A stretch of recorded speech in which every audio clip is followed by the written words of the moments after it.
Welcome to America's Heroes Group.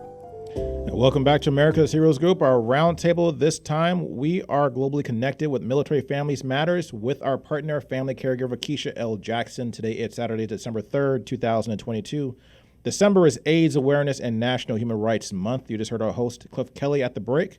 I'm Sean Claiborne, the co-host. Our executive producer is Glenda Smith, and our digital media producer is Ivan Ortega of Scouts Honor Productions.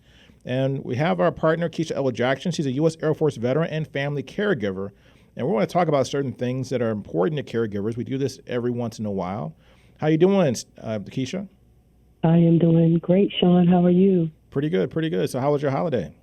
It was pretty good. I was pretty much ate and was on the couch after that for a few hours. But it was good. I had a good time with family. So tell me, how has it been for you being a family caregiver? What types of tips would you say are important? And do you think it's more of a challenge being an African American female and a family caregiver? Are there different struggles that you need to think about versus, maybe someone in a different situation? Yeah, I do. The first part about being a challenge is one of the things when I think about caregivers is that it's not something that you prepare for. You may prepare to have a child, you may prepare to get married, you may prepare to go into the military, to college, but most people don't prepare to be a caregiver. And so because of that, a lot of times you are thrust into that role of being a caregiver. And a lot of times when I'll share, about caring for my mom, that was one of the things. My mom had never been sick. Maybe when I was about 12, my mother had gallstones. And then when I found out that she had stage 4 inoperable lung cancer, it was because I got a phone call and found out that she was in the hospital. And when I got there, the doctor said that she had stage 4 inoperable lung cancer that had metastasized into her ribs. And so that was one of those situations for me that I was just thrust into the role. Now, as for a Black female, most definitely. I mean, there's statistics out there that say that the African American community is more underrepresented in terms of being caregivers, in terms of the financial support that we get. And with me, in terms of my mom, and even after caring for my brother, one of the reasons why I became an advocate for caregiving is because I would go to conferences and different type of workshops, and I found a lot of resources and information that was being shared, but not many people of color and even fewer men were there to learn about those resources. Wow. And so how has it been since your mother passed? Has it been tough emotionally to try to go through the holidays and go through things? How was that transition? So you're in a situation where you're taking care of somebody and dependent upon somebody, or someone's depending on you, I should say, and you're in a routine that all of a sudden that abruptly changed when that person passes. It's ebb and flow. And, I tell people that's the saying about when to turn lemons into lemonade, but I like to say sometimes you don't have sugar in a situation to make it sweet. You just have to deal with how the situation is. But so what I do is when I think about my mom, of course, my mom and I, we were extremely close. She used to call me her best friend. I was able to use some of the experiences that I had caring for my mom to be able to help others. I come from a very large family, so even after caring for my mom, 6 months after caring for my mom, one of my brothers fell. He was placed on life support, so I wound up being his caregiver. So some of the painful experiences that I learned with my mom, I was able to use those to help my brother and some other people. So, yeah, definitely painful. I miss her a lot, but one of the things that my mom even said, it just came back to my mind, is that the experiences that I gained from helping her through her situation, that it would be good to help others. And so that's what I've been doing. So one other thing before we have, you have brought us a special guest. I want to get to him in a second. But before we do that, while you get set up, I wanted to ask you, importantly, what are some things that people need to do to get prepared as a family caregiver? Because the things we don't prepare for will hurt us. Yeah, one of the things is just talk about it. Talk about it early. Talk about situations. Find about your family members, their bank account, their PIN. If the person is in the military, find out more about their military history so should you need it. Sometimes you don't know their blood type. You don't know their insurance information. There is a list of things that maybe we could just, talk after Dr. Hello, it's Keisha. We just lost you. Keisha? Still there? Robert, can you hear us? So I get an audio together. Keisha? Can you hear me? There you are. Yeah, I'm sorry. I don't know how much of that you got, but there's just a list of things that we can talk about in terms of helping our loved ones. We can talk about caregivers from a broad perspective, about roles in being a caregiver, about their PIN, bank accounts, their DD-214, learning about their military history. There's just a lot of different things that we can talk about before there comes a need to have to talk about those things. Okay. So you brought us a guest today, and that's Robert W. Turner II. He's a former professional football player and is currently an assistant professor in the Department of Clinical Research and Leadership at the George Washington University School of Medicine and Health Sciences. Mr. Turner, can you hear us? I can. Can you hear me okay? Perfectly. So you want to talk about something very important. That's the Black male caregiver, and also people that suffer from dementia and the roles and challenges that brings. What can you tell us about that in your experiences? And you have a great career. We'll get to that in a little bit, a wonderful career, and a lot of things you've been working on and doing since the NFL and since your career in football. But what do you have to tell us about being a Black caregiver as a man? Well, I think that the most important thing for your audience and for all of us to understand, and I'm a caregiver myself, as well as being a doctor that researches caregiving. My dad served in the military as a staff sergeant. He was in for about 9 years, and so I take care of him. But one of the things that people really kind of need to understand is when we think about Black men or we think about caregivers altogether, particularly in the Black community, we don't think about men that often. And I'd like your audience to recognize that anywhere between the literature suggests what sparse literature there is that anywhere from 35 to 40% of all unpaid caregivers in the community are by men. And men have some kind of unique challenges in the fact that we know that caregiving can provide, it can really be taxing, it can be very stressful, and if you don't manage your own health properly, and we know that Black men have some really kind of challenges in terms of worse outcomes and at high risk for, high blood pressure, all kinds of things. And so that's probably one of the most important things is men don't seek out their own health care. And then when they are put in a position of the stress of providing care for someone else, it makes them very vulnerable. And you can't take care of somebody else unless your own health is managed well. Now, the reason why I think it's important that I think it gives you a perspective that's unique because you were in the NFL. You played professional football for many years. You played in the CFL. You played in the USFL.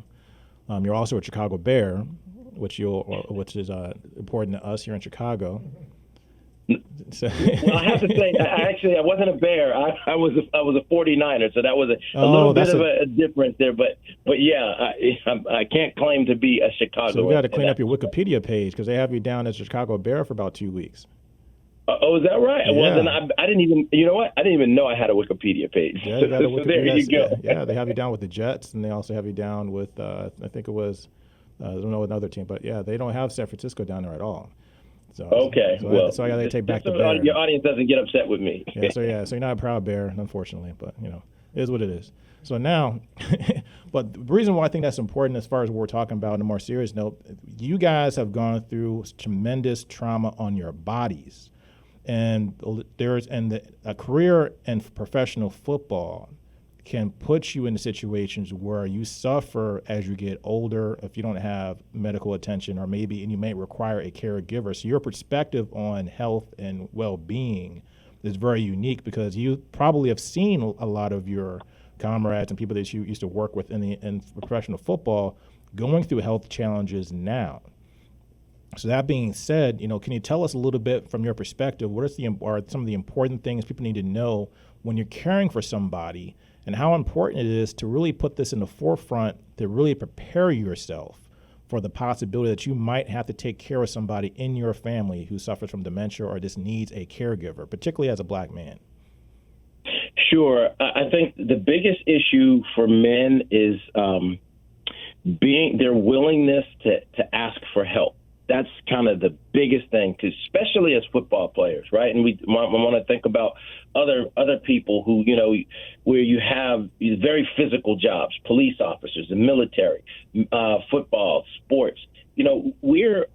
We're proud. We have a lot of pride, and our bodies mean everything to us because we're able to do things physically that maybe other people haven't been able to do. And one of the biggest issues that I come across with former football players, it's kind of this whole mentality, no pain, no gain. But in sports, they tell you there's a difference between being hurt and being injured.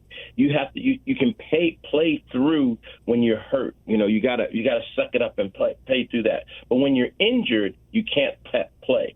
And so what happens is many times in our own mentality for us, we're figuring, well, that's no big deal. I can overcome that. Because, especially at the highest level, you have to overcome some pain. You just have to suck it up and deal with it. Well, life, when it comes to some of these issues that we're talking about, when they start coming on, one of the things that people do is we don't want to tell another person that we're having these problems. Hey, I'm really concerned. My memory is kind of slipping. I don't know if this is normal or not. We don't ever want to say that. I think that we see that throughout society, but in particular, people who are very proud, of what they've been able to do. They sometimes are the last people to ask for help. So if you are a caregiver or you're a loved one of someone who may be having some memory issues or may be having some physical problems and you're noticing it, that's the time where you have to introduce it early. I know it's really difficult. You can't just act like it's not there, and encourage that person to go and get checkups. Those things are really, really important. Mm-hmm. So what would you say is the most important thing that you will have to develop as a caregiver when you're going through that challenging time? And what types of tools and resources also are out there for people to get help for support? Because if you're taking care of somebody, you personally, you have to be healthy mentally and physically in order to do that. Well, I think as hard as it may sound, we always say this, people ask me even when we talk about dementia, because that's what I study, and they say, well, what do you have to do, to protect yourself? And what we say is what's good for your heart is good for your head. And it's the same exact thing, even though it's the most important, it's most difficult for caregivers. But what you have to do is the three things. You have to make sure that you eat healthy, which is really hard sometimes because sometimes you're really challenged with time. Right. So how do you prepare healthy meals when you're looking after someone, depending on the stage of the need that they have? How do you prepare healthy when you don't have enough time for yourself? But you got to make sure that there's healthy meals, right? Because we know that there's not a lot of time to do a lot of exercise, but you got to make sure that you're physically active, make sure that you can go for a walk, make sure that you get some physical exercise, make sure that you eat properly. And what's really, really difficult, but one of the most important things is you have to take care of your sleep. You have to have sleep.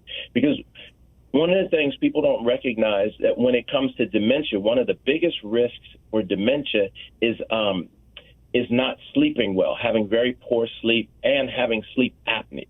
Sleep apnea cuts off oxygen to the brain. So if you have poor sleep hygiene, that puts you at a higher risk for having cognitive problems yourself, for potentially getting dementia yourself. So these are all the things that makes it very, very difficult to take care of someone else, but you have to find that way yourself.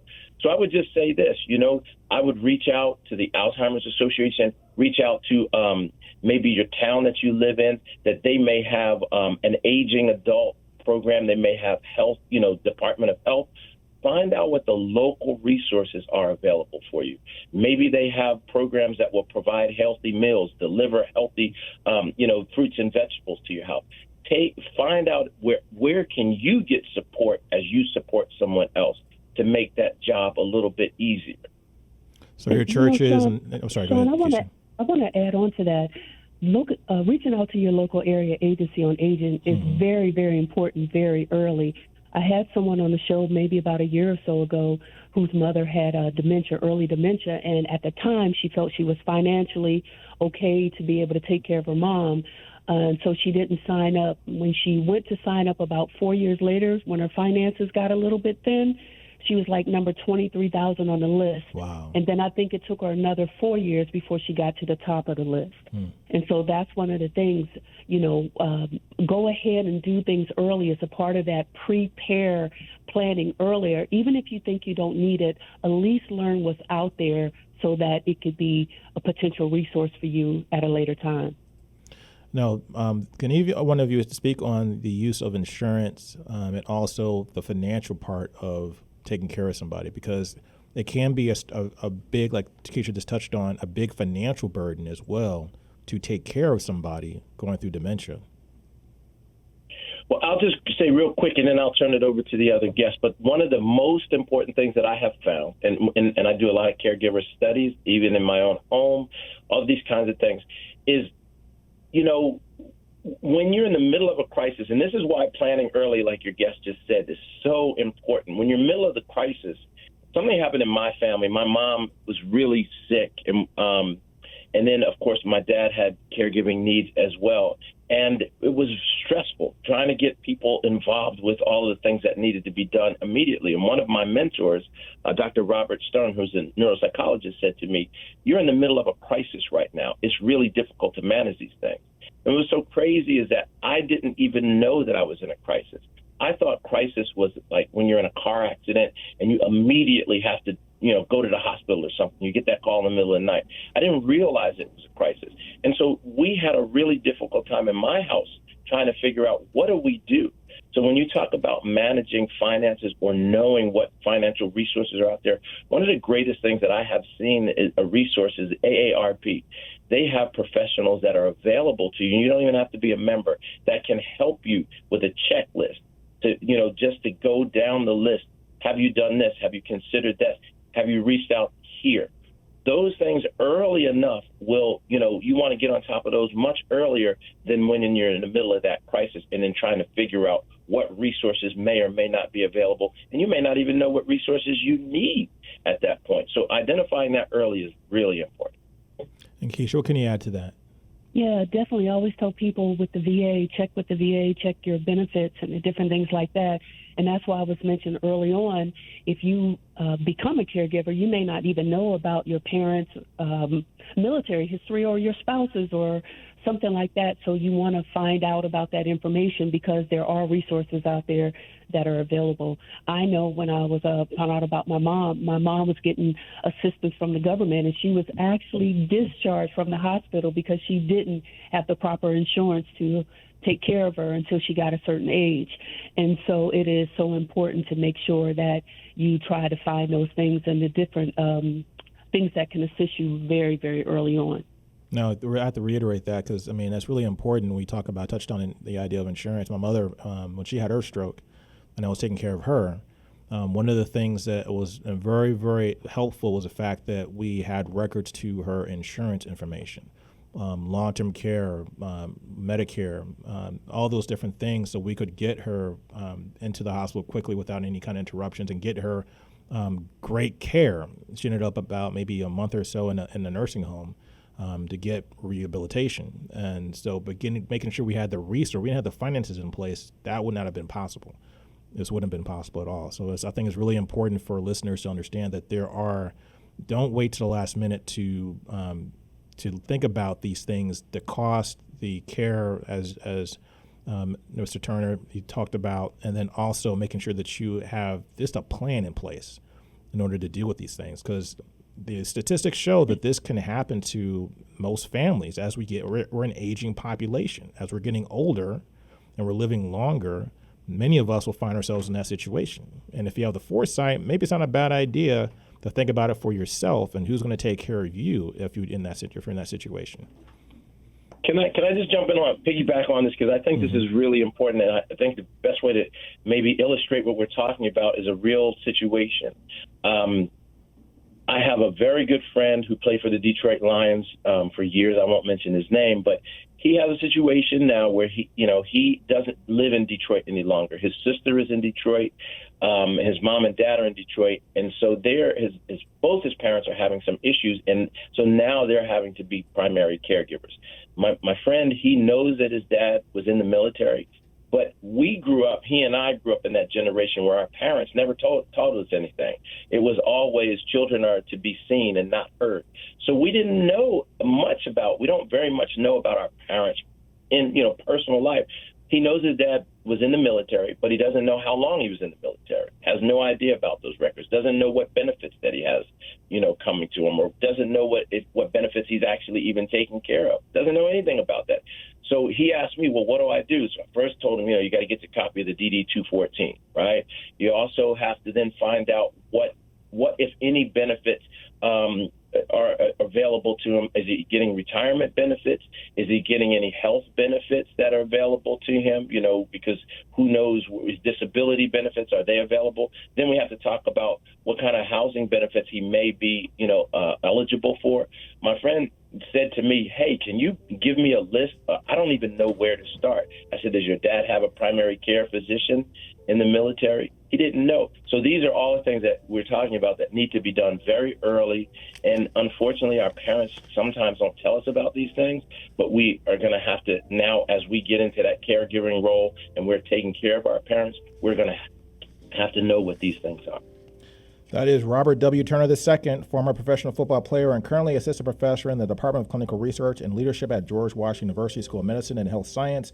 And of course, always Keisha L. Jackson, U.S. Air Force veteran and family caregiver. And also check out Mr. Turner's book. He has written a book that was called Not for Long, The Life and Career of the NFL Athlete, available on Amazon and Oxford University Press. This is America's Heroes Group. We'll be right back.